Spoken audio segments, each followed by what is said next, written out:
prizes totaling over $1 million. You did all of that during the pandemic. Under the Fifth Amendment of the Constitution, to refrain from answering your questions. What day of the week is it today? On the advice of counsel. I'm stopping the video right now because, well, I watched it and I thought, oh, thank God someone is saying something. I mean, you know, they said the days would never go back to the Second World War. Well, what was it like when they locked us up for 3 years with partly Facui involved? He's supposed to have been pardoned. But when I look, but I love what they're saying. A bit late though, isn't it really? But don't we remember? But when I looked at the footage, to me, that man is superimposed in.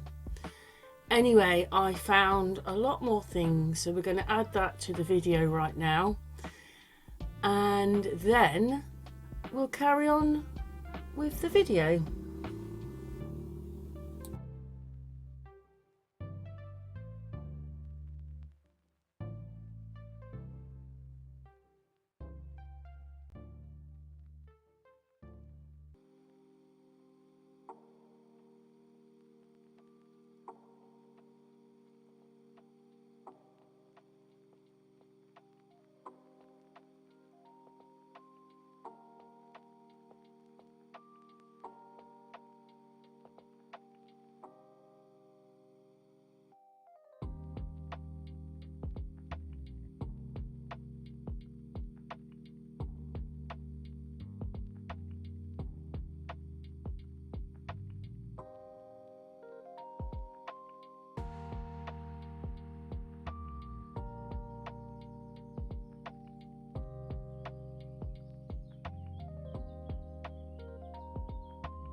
I respectfully decline to answer based upon my rights under the Fifth Amendment to the Constitution. What color tie are you wearing? On the advice of counsel, You are not recognized. Security, please remove him from the room.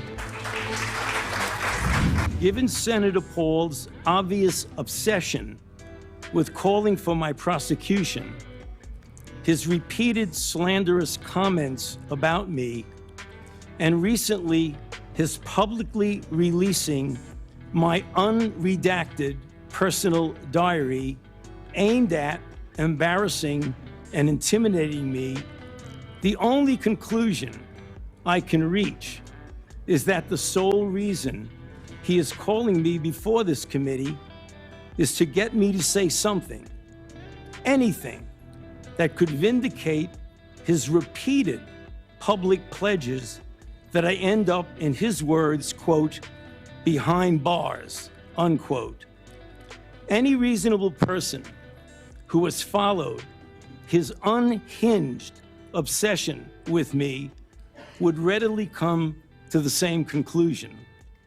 Therefore, although it pains me to do so, because of the respect I have for the legislative branch of government and my decades-long record of cooperating with Congress, under the advice of my attorneys, I will invoke my right under the Fifth Amendment of the Constitution to refrain from answering your questions. Thank you.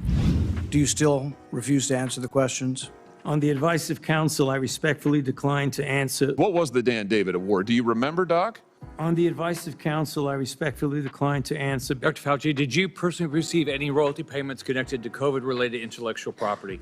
On the advice of counsel, I respectfully decline to answer based upon my rights under the Fifth Amendment to the Constitution. Will you apologize, just apologize, to the people who you harmed through your actions? Will you say, do you have the dignity to just say you're sorry?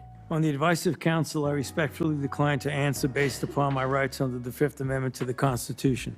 I'm going to give you one more opportunity to comply with the law, limited to the period of your pardon.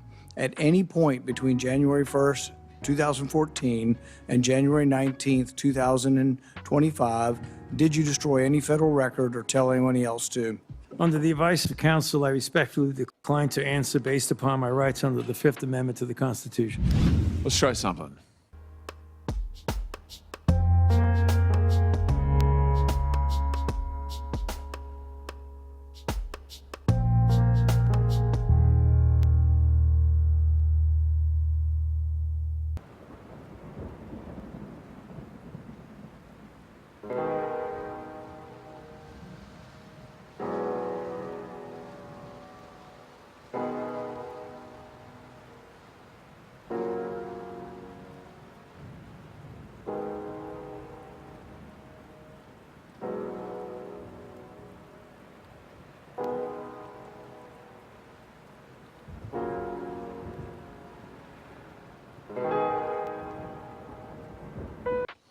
What day of the week is it today?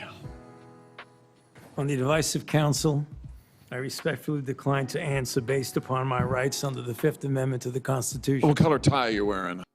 On the advice of counsel, I respectfully decline to answer based upon my rights under the Fifth Amendment to the Constitution. What color's the carpet in front of you? On the advice of counsel, I respectfully decline to answer based upon my rights under the Fifth Amendment to the Constitution. Let's just get one thing straight. You don't have any rights under the Fifth Amendment because you've been pardoned, as you very well know.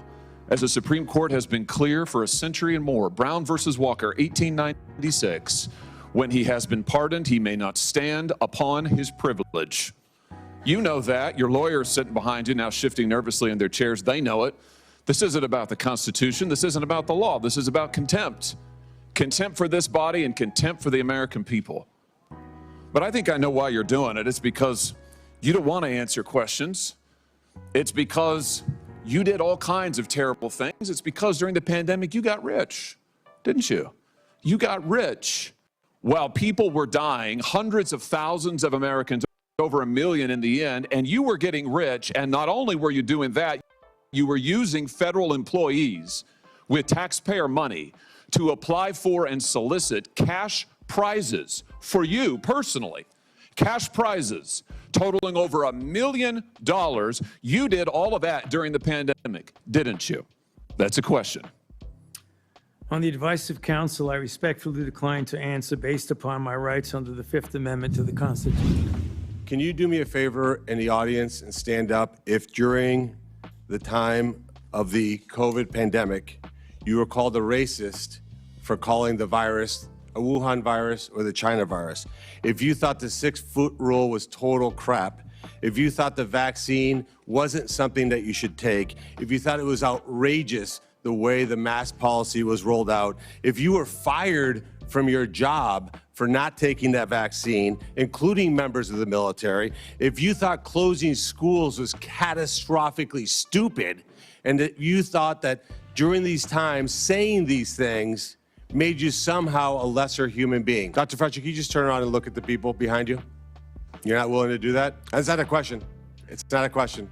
To your lawyers, not a question. It's a request. All you have to do is look up from your lawyers and look at the people who were absolutely shamed for saying what we know now to be the truth. You can't even look at them? That's a question. Are you able to look at them?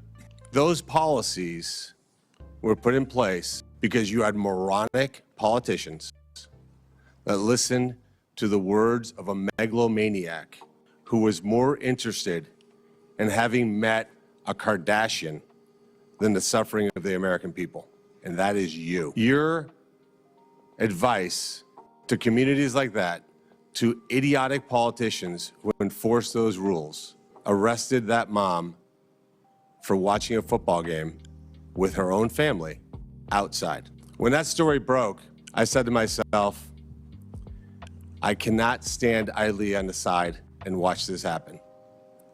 It was about 6 years ago today that I decided I'm going to give up my businesses, sell them all, run for office, run for the United States Senate. Here I am sitting in front of you 6 years later saying, who the do you think you were for doing that? It is a total disgrace what you did to this country. And if my Democrat colleagues are standing there defending you, I hope the voters of the United States of America watch the clips of every one of you doting on a guy who was more interested in being a celebrity than saving American people. So, Mr. Chairman, I'd like to hear what the attorney has to say. He is not recognized by the committee or the chair. If he speaks again, he will be removed from the room. This testimony is from Anthony Fauci. This is not a game with his lawyers. He can advise, his lawyers can give him advice. He's got a half dozen here. They're all allowed to talk to him. Yes. All right? Yeah. But the attorneys are not recognized. In fact, the attorney was told not to sit at the table, and he's not obeying that recommendation. There's a row behind you, sir. That's where you were told to sit, and you're not. And now you're disrupting the proceedings. And so, look, this is the way Anthony Fauci wants to be remembered, for a lawyer not listening to the rules. That's the way you want to be remembered, and that's what you're going to do. You are not recognized, sir. Security, please remove him from the room.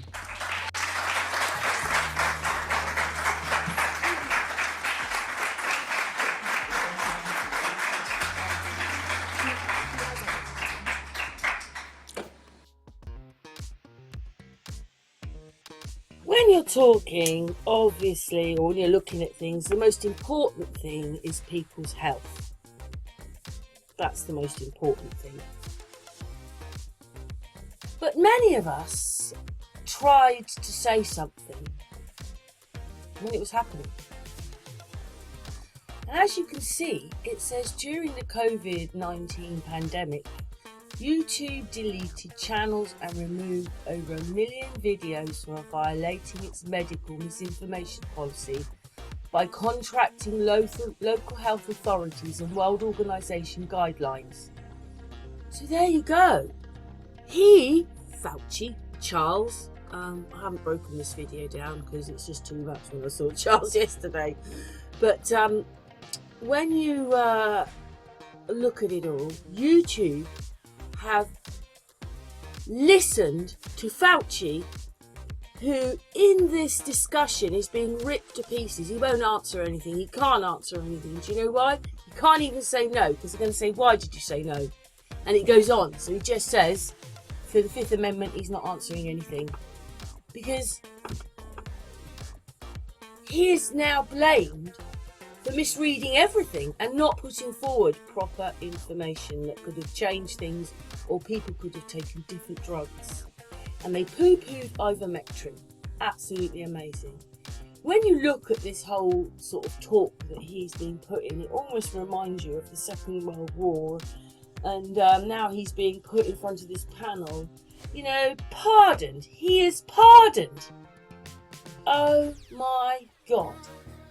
Someone in one of the videos says he needs to go to prison. He's just a character, but his character needs to be poofed off. Nobody liked Fauci when it was happening. Many said it was wrong. So YouTube need to change this and re-erect all the videos they deleted. It is 5-6 years too late. But that's what they need to do on this evidence of this committee. You cannot have all these people saying there's something wrong, but it's still a game, and that's still video. The videos are still not real. They've been made on purpose. But you know, the people got punished over and over again. They got punished by not going to work, children not going to school, punished by taking drugs which weren't correct, and punished by having their channels deleted, punished by having to go to the hospitals and sue independently, when actually it was... Anyway, I'm just going to look a word up. Whatever they're doing, I mean, it's all a game. Probably nothing will happen because Fauci's been pardoned. But it says an infectious disease. Well, what was causing that? Was it the flu? Or was it something they're being given that was causing the infectious disease to spread worldwide? I don't know, but anyway, we're now going to listen to this video. I certainly understand why you needed a pardon. When it comes to ivermectin, which, by the way, because I was contacted by so many people, I referred them to doctors who actually had the courage and compassion to treat vaccine-injured individuals. It works. You had a interview on CNN on August 29th of 2021, but you said there's no evidence that ivermectin is helpful. On that exact same day, and I've got the studies right here. There was a website that was tracking the random controlled studies. Here they are, showing 60-70% efficacy of ivermectin. Thank you, Mr. Chairman. Dr. Fauci, I hope the American people listen very carefully to Chairman Paul's opening statement. I think it's a stunning indictment of the actions you've taken that have been so destructive to global health. I certainly understand why you needed a pardon. I certainly understand why, on the advice of counsel, you're not answering any questions, because I think it'd be almost impossible for you to answer the questions truthfully without really demonstrating what you did, your culpability, self-incriminating. We have, all of us, has prepared a lot. I've been deluged with questions to ask Dr. Anthony Fauci. There are so many legitimate questions that deserve answers, and now you're not willing to provide those answers. So with my limited time, I'm going to talk about things that my investigation have revealed that have not been adequately answered, and quite honestly, haven't been adequately covered by the legacy media. I'll kind of combine the questions into kind of one, but I certainly, let's put up the last COVID chart. I was warned pretty early on about the dangers of the experimental gene therapy that you've called a vaccine, but it really falls under the definition of gene therapy. So I was going to ask you, were you carefully monitoring the safety surveillance systems like VAERS and VSafe that literally were deluged with complaints? Currently, worldwide, there have been almost 1.7 million adverse events reported to the VAERS system. Of those, over 39,000 were deaths. And of those deaths, 24% occur on the day of vaccination within 1 or 2 days. 24%, which, by the way, just happens to be the same percentage that a Rasmussen poll pointed out the American public believe 24% of the American public believe they know somebody who died of the experimental gene therapy. So again, I was certainly interested in asking you whether or not you were following this as carefully as I was. It was not my responsibility to follow safety surveillance systems, but I did.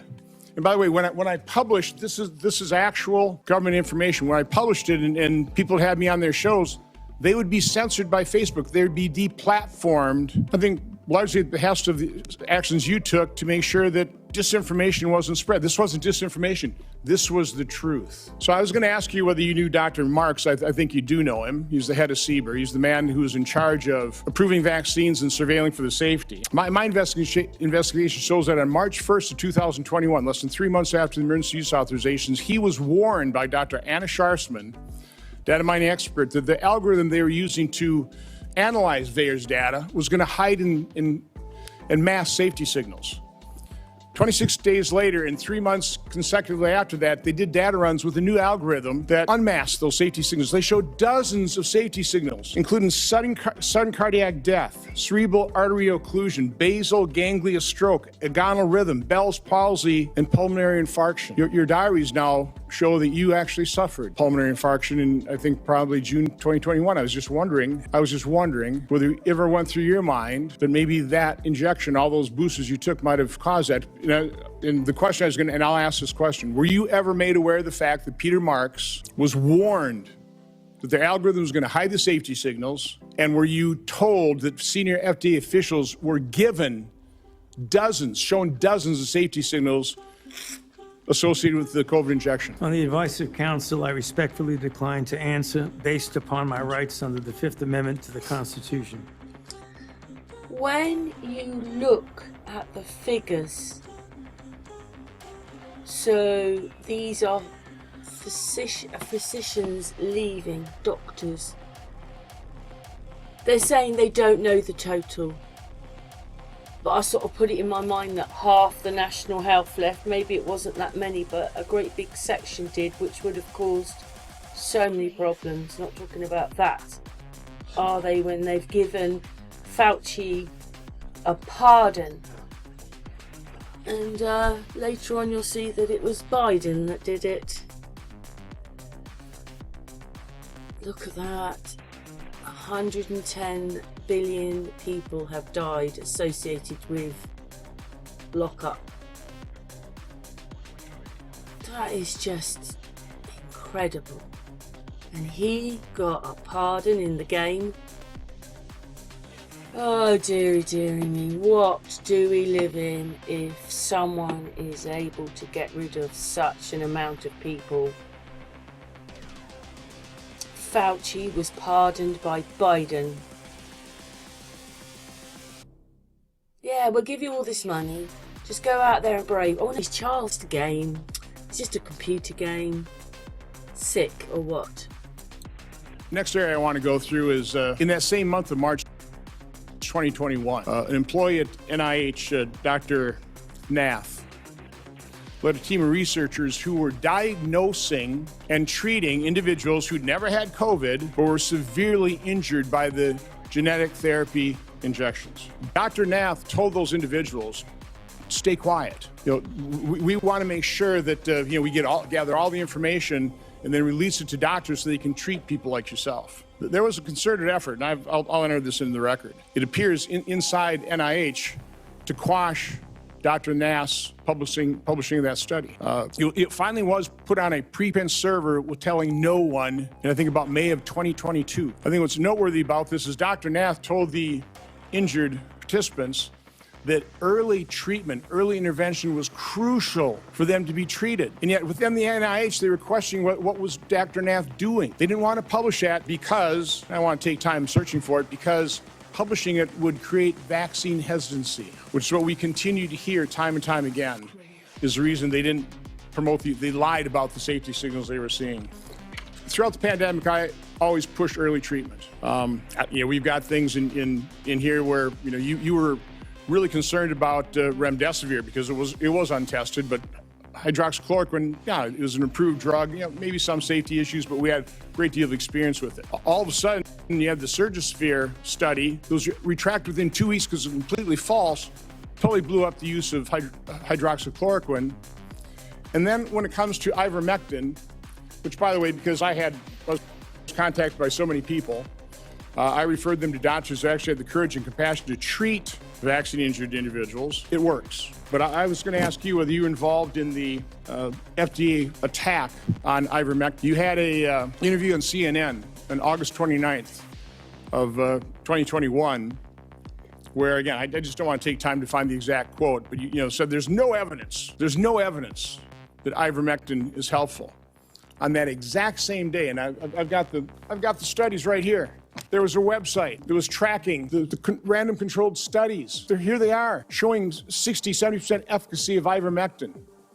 The same day you say there's no evidence, there's all kinds of evidence. Loved ones had to go to hospitals, had to sue hospitals. Just, would you try it? So I would want to know, to what extent were you involved in sabotaging hydroxychloroquine, ivermectin, and did you do that because you knew the only way you get an emergency use authorization for these drugs, these experimental gene therapy, was if there was no effective treatment, you couldn't get the emergency use authorization. So is that why you helped sabotage these cheap generic drugs in favor of remdesivir, which, by the way, nurses, are you aware of the fact that nurses called it run, death is near? On the advice of counsel, I respectfully decline to answer based upon my rights under the Fifth Amendment to the Constitution. But let me end on this note, because this just came to light. We've got 11 million pages of documents. We also have other people who were in the room. But now you actually lied to your own diary. On March 27, 2020, you wrote in your diary, "To my surprise yesterday, the POTUS sent a letter to governors outlining a plan to reopen county by county while monitoring the spread of virus in the low-risk counties. This was half-baked and never shown to Deb or I before it was sent out. So we have evidence that, in fact, you were fully aware of it and certainly approved, if not authored it." So I was just simply asking you, is that true? Did you literally lie to your own diary? Did you know of that letter sent out to governors about reopening county by county? Again, Mr. Chairman, I'd ask you to ask the witness to just answer that one simple question. On the advice of counsel, I respectfully decline to answer based upon my rights under the Fifth Amendment to the Constitution. Thank you, Mr. Chairman.